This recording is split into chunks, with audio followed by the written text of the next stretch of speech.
Hey guys, welcome to this special episode, I guess. Maybe I might do a series of more episodes like this. I don't know. But I am Momo, and today I will be sharing with you what I do basically to get ready to cast a tournament, which is happening tomorrow.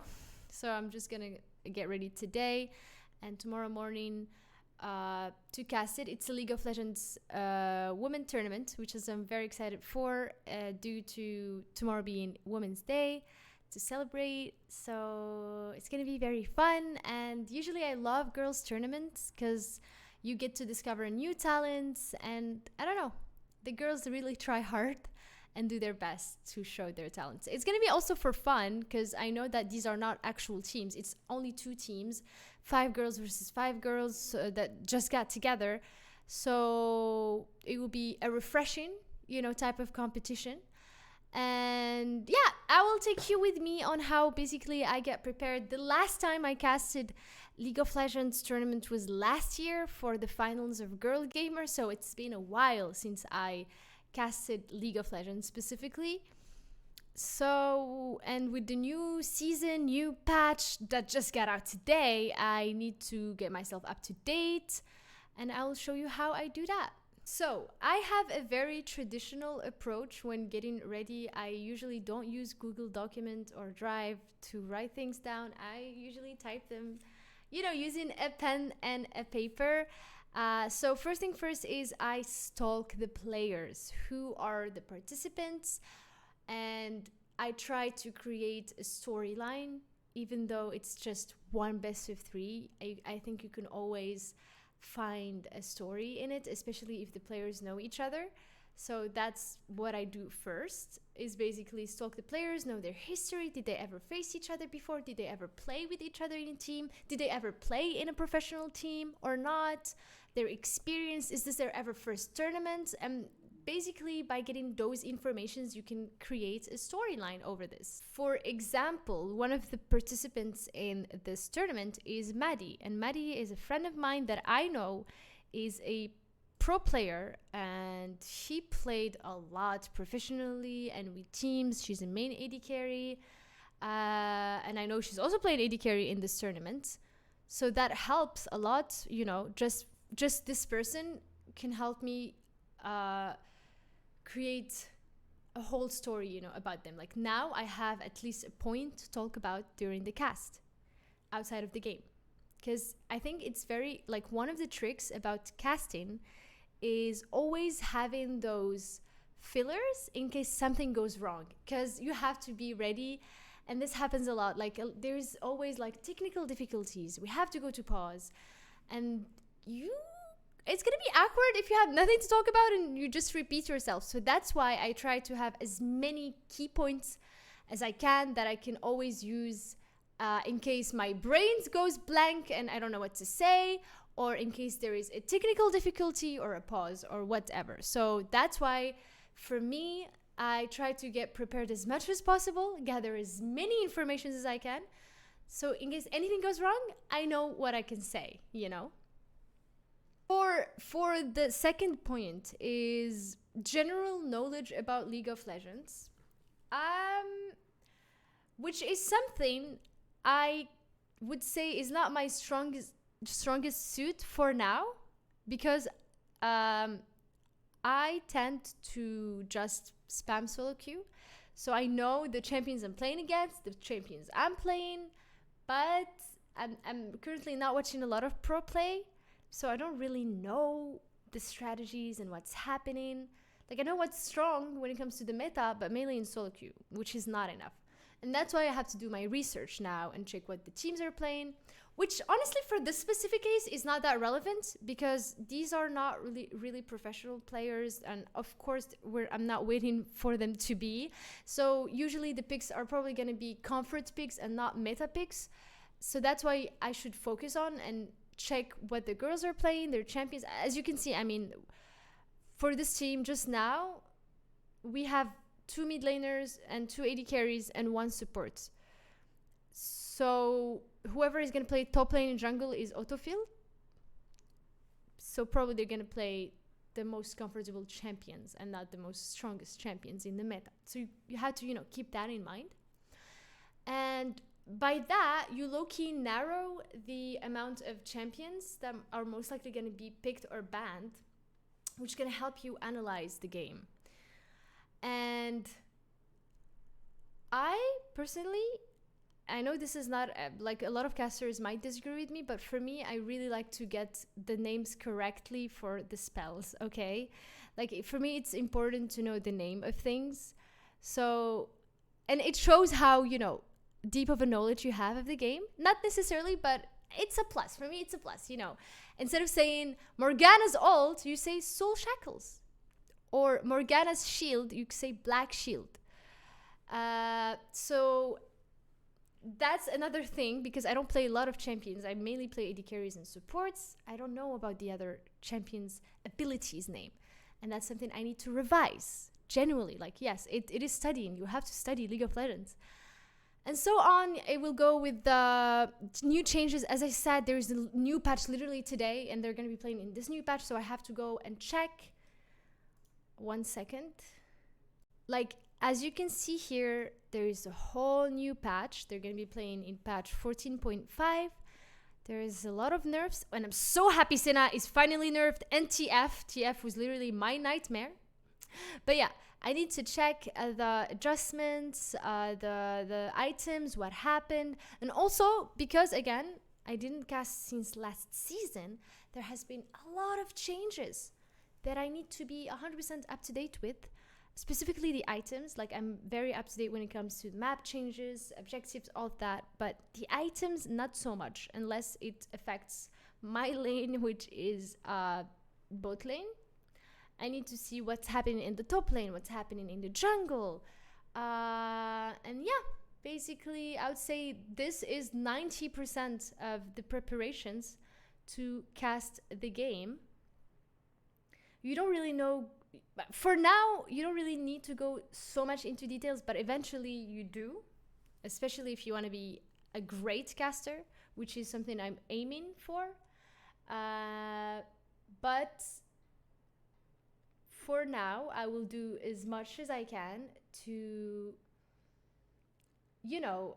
learn the most important informations and make sure I don't mix things up. I will be putting some of the moments of the stream tomorrow, hopefully, in this edit, in this video, to see how it went. And I hope you guys learned just a little bit on how to get ready to cast, basically. Oh yeah, oh my god, I forgot the most important part. It's practice.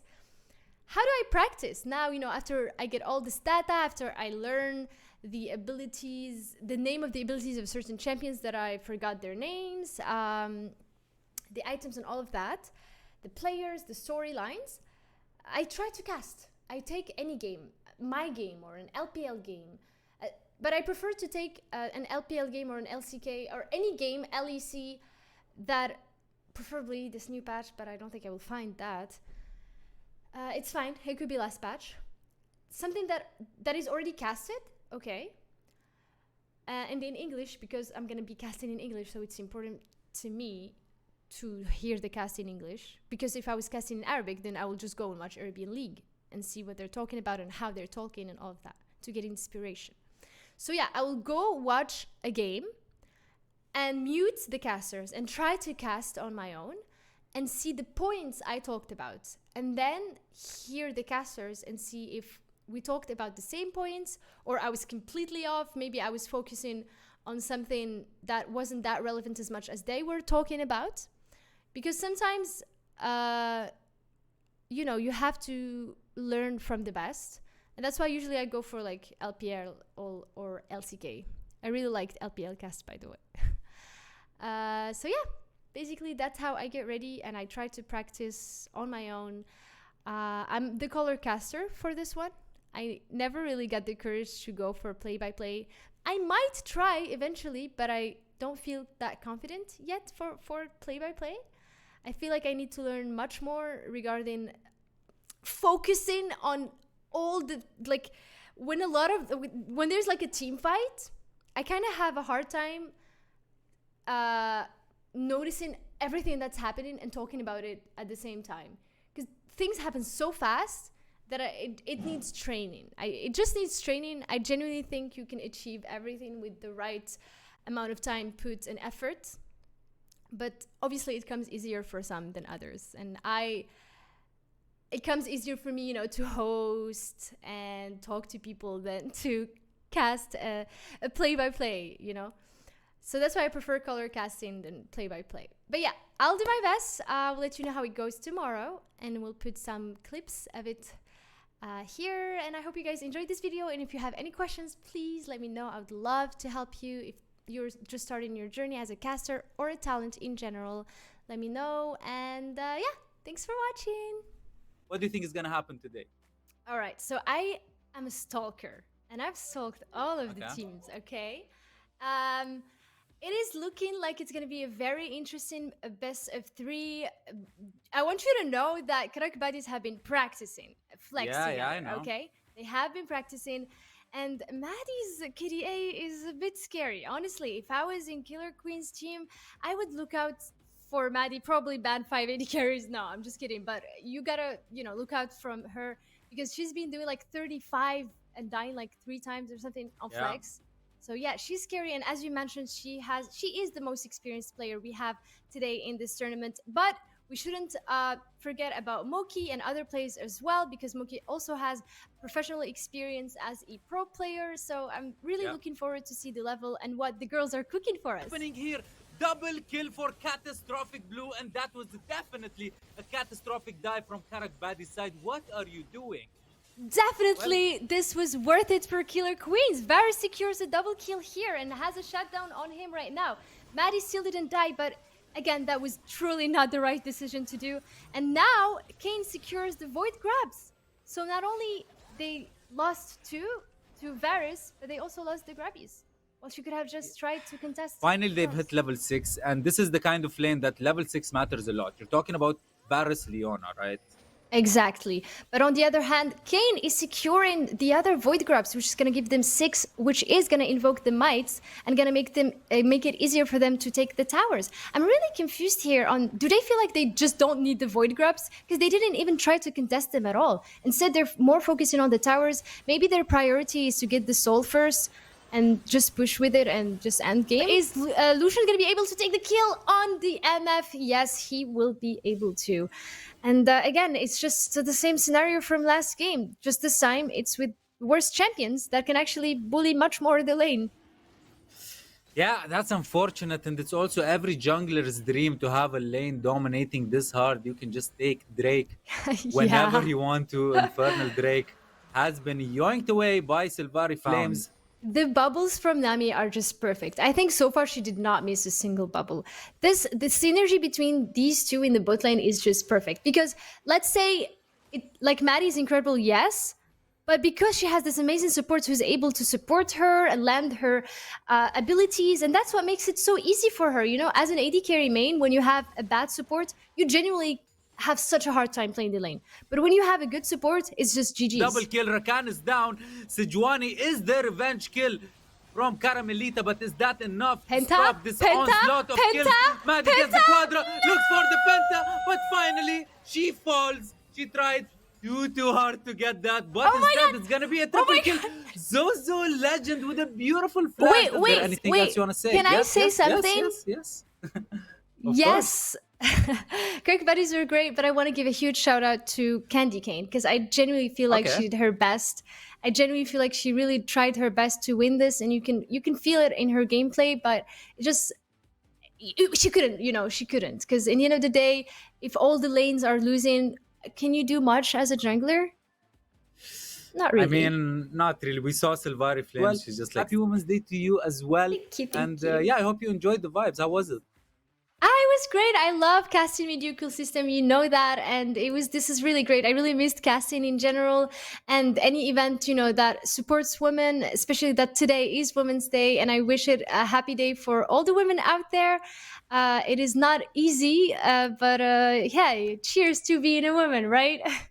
Yeah. So I hope you guys also enjoyed our cast. This was really fun. And I hope the players also had a little bit of fun from both teams. Yeah. Thank you so much, Momo. Thank you so much for the production team. Sony and Zone, thank you again for making this happen. Ladies and gents, I hope you enjoyed the show and stay tuned. Drop us a follow on this channel. We're going to have a lot more events coming up, and that's a ciao from us. Peace out.